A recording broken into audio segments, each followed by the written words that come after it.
Hi friends, welcome to Kamadhenu Akshayam.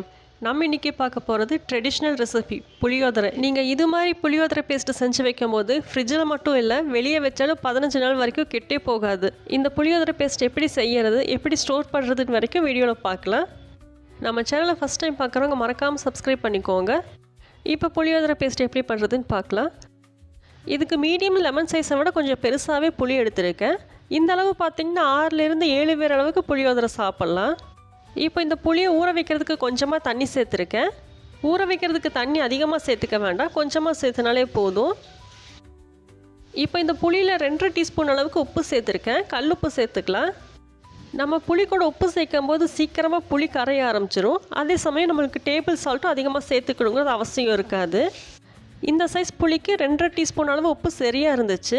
இப்போ இந்த புளி நல்லா ஊறட்டும். அதுக்குள்ளே ஒரு சின்ன வேலை இருக்குது, அதையும் செஞ்சிடலாம். இதுக்கு கடாயில் 1/4 டீஸ்பூன் அளவுக்கு வெந்தயம் சேர்த்துக்கலாம். இப்போ இந்த வெந்தயத்தை ட்ரை ரோஸ்ட் பண்ணலாம். ஸ்டவ் சிம்மிலேயே இருக்கட்டும். இந்த புளியோதரை பேஸ்ட்டுக்கு நம்ம பெருசாக எந்த பொடியும் சேர்த்துக்கணுங்கிறது அவசியம் இல்லை. நம்ம வெந்தயத்தை மட்டும் பொடி செஞ்சு சேர்த்துட்டா போதும். ஸ்டவ் சிம்மிலேயே இருக்கட்டும், அப்போ தான் வெந்தயம் நல்லா வறுபட்டு வரும். இப்போ பாருங்கள், வெந்தயம் நல்லா கலர் மாறிடுச்சு, நல்லா மணம் வர ஆரம்பிச்சிருச்சு. இப்படி இருந்துச்சுன்னா சரியாக இருக்கும். வெந்தயம் நல்லா கலர் மாறிடுச்சு, ஆனால் கரியலை. இப்போ ஸ்டவ் ஆஃப் பண்ணிவிட்டு இதை நம்ம பொடி பண்ணி எடுத்துக்கலாம். நான் வெந்தயத்தை பொடி பண்ணுறதுக்கு சின்ன இடிக்கல் தான் எடுத்திருக்கேன். இடிக்கல் பார்த்தீங்கன்னா கொஞ்சம் கூட தண்ணி இல்லாமல் நல்லா ட்ரையாக இருக்குது. இப்போ இதில் வெந்தயத்தை சேர்த்துட்டு நல்லா பொடி பண்ணி எடுத்துக்கலாம். இது ஈஸியாக தான் இருக்கும். நம்ம மிக்சியில் பொடி பண்ணும்போது ஜார் நல்லா சுத்தமாக இருக்கணும், கொஞ்சம் கூட தண்ணி இருக்கக்கூடாது. தண்ணி இருந்துச்சுன்னா சீக்கிரமாக புளியோதரை பேஸ்ட்டு கெட்டு போயிடும். நான் இன்றைக்கி வெறும் 1/4 டீஸ்பூன் வெந்தயங்கிறதுனால இடிக்கல்லையே பொடிச்சு எடுத்திருக்கேன். நல்லா பொடியாயிருச்சு.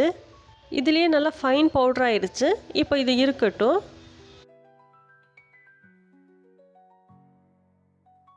புளி நல்லாவே ஊறிடுச்சு. இப்போ அதை நம்ம கரைச்சி எடுத்துக்கலாம். நம்ம இதில் சேர்த்துருந்த கல்லுப்பும் நல்லாவே கரைஞ்சிருச்சு. நம்ம மத்தியானம் வச்ச சாப்பாடு மிச்சமாயிருச்சுன்னா அதுக்கு தண்ணி ஊற்றி வைக்காமல் எப்படி ஸ்டோர் பண்ணுறதுன்னு வீடியோ போட்டிருக்கேன். அந்த வீடியோட லிங்க்கை டிஸ்கிரிப்ஷன் பாக்ஸில் கொடுக்குறேன், வேணுங்கிறவங்க செக் பண்ணி பாருங்கள்.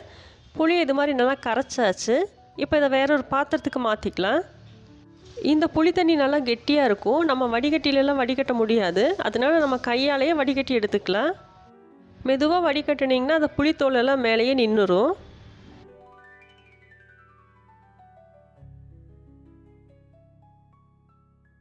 இப்போ இந்த புளியை நம்ம 2வது தடவை கூட நல்லா கரைச்சி எடுத்துக்கலாம். அதுக்கு மறுபடியும் கொஞ்சமாக தண்ணி சேர்த்துருக்கேன். தண்ணியை சேர்த்துட்டு அதே மாதிரி நல்லா கரைச்சி எடுத்துக்கலாம். இப்போ அதே பாத்திரத்தில் வடிகட்டி சேர்த்துக்கலாம். இதுக்கு மேலே தண்ணி ஊற்றி கரைக்க வேண்டாம்.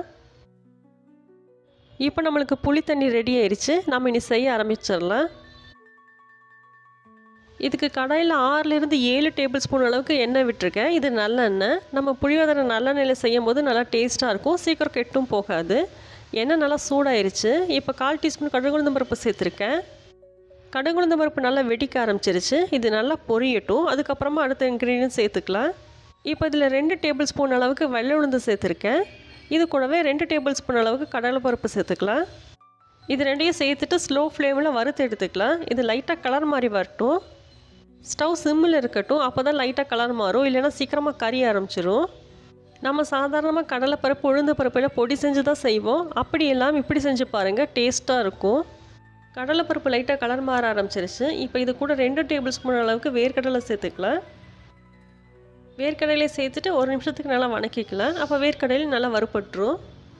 எந்த பொடியும் சேர்த்துக்காமல் புளியோதரை பேஸ்ட் எப்படி டேஸ்ட்டாக இருக்கும்னு நினைப்போம், ஆனால் இப்படி செஞ்சு பாருங்கள், கண்டிப்பாக பிடிக்கும். இப்போ இது கூட 10 பல் பூண்டு தட்டி வச்சுருக்கேன், அதை சேர்த்துக்கலாம். இதுக்கு கொஞ்சம் பூண்டு தாராளமாகவே சேர்த்துக்கலாம், அப்போ டேஸ்ட்டும் நல்லாயிருக்கும், நல்லா மணமாகவும் இருக்கும். பூண்டை சேர்த்துட்டு நல்லா வணக்கிக்கலாம். பூண்டோட பச்சை வாசம் போகட்டும். இப்போ இதில் பொடியாக நறுக்கின வெங்காயம், கொஞ்சமாக கருவேப்பிலை, 5-6 வரமிளகாய் கிள்ளி வச்சுருக்கேன், அதையும் சேர்த்து வணக்கிக்கலாம். வெங்காயம் பார்த்திங்கன்னா நல்லா வணங்கணும். வெங்காயத்தோட ஈரத்தன்மை கொஞ்சம் கூட இருக்கக்கூடாது, அப்போ தான் புளியோதரை பேஸ்ட்டு கெட்டு போகாது. நம்ம இது மாதிரி புளியோதரை பேஸ்ட்டு செஞ்சு வச்சிட்டாலே போதும், லஞ்ச் பாக்ஸுக்கு ஈஸியாகவே ரெடி பண்ணிக்கலாம். வெங்காயம் நல்லாவே வதங்கிருச்சு, கொஞ்சம் கூட ஈரத்தன்மையும் இல்லை. நம்ம சேர்த்துன வெங்காயமும் சரி, அதே மாதிரி வெள்ளை பூண்டோட ஈரத்தன்மையும் போயிடணும். இப்போ இதில் நம்ம கரைச்சி வச்சுருந்த புளி தண்ணியை சேர்த்துக்கலாம். இந்த புளியோதரை பேஸ்ட் செய்கிறதுக்கு அடிக்கனமான பாத்திரம், அதே சமயம் நல்லா அகலமான பாத்திரம் எடுத்துக்கோங்க, அப்போ தான் சீக்கிரமாக ரெடி ஆயிரும். அதே சமயம் ஸ்டவ் மீடியம் டு ஹை ஃப்ளேமில் இருக்கணும், அப்போ தான் சீக்கிரமாக பேஸ்ட்டு ரெடி ஆகும். இப்போ இதில் 1/4 டீஸ்பூன் அளவுக்கு மஞ்சள்தூள் சேர்த்துருக்கேன். கொஞ்சமாக பெருங்காயத்தூள் சேர்த்துட்டு நல்லா கலந்து விட்டுறலாம்.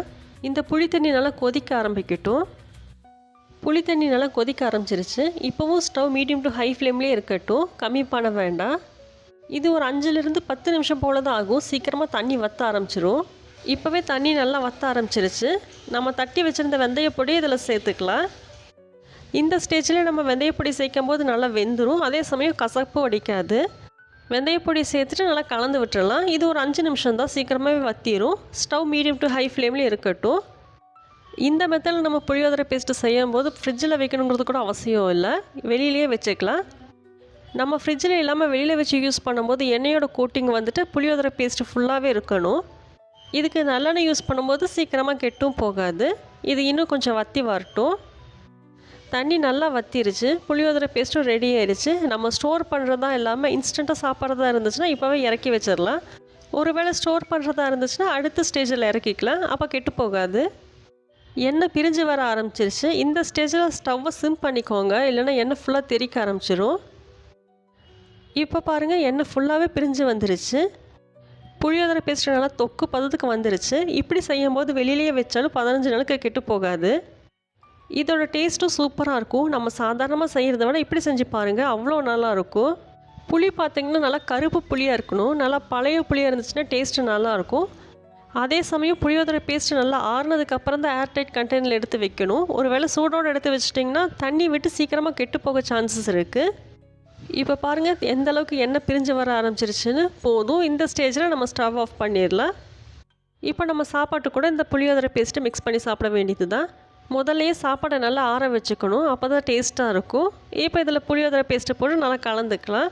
இந்த ஸ்டேஜில் உப்பு பார்த்தலைன்னா தேவைப்பட்ட அளவுக்கு சேர்த்துக்கோங்க. இது குக்கரில் வச்ச சாப்பாடு தான். ப்ரெஷர் இறங்கினதுக்கப்புறம் வேறொரு பாத்திரத்துக்கு மாற்றி வச்சிட்டோம்னா நல்லா உதிரி உதிரியாக இருக்கும். நம்ம இது மாதிரி தொக்கு பதத்துக்கு செய்யும் போது நல்லா டேஸ்ட்டாகவும் இருக்கும், நல்லா கலரும் அட்ராக்ஷனாக இருக்கும். இதுக்கு சைடிஷ்ஷாக கூட பெருசாக எதுவும் தேவைப்படாது. இந்த சாப்பாடே சூப்பராக இருக்கும். நல்லா கலந்தாச்சு. இதே மாதிரி நீங்களும் செஞ்சு சாப்பிட்டு பாருங்கள். வீடியோ பிடிச்சிருந்தால் லைக் பண்ணுங்கள். காமதேனு அக்ஷயத்துக்கு சப்ஸ்கிரைப் பண்ணுங்கள். தேங்க்ஸ் ஃபார் வாட்சிங்.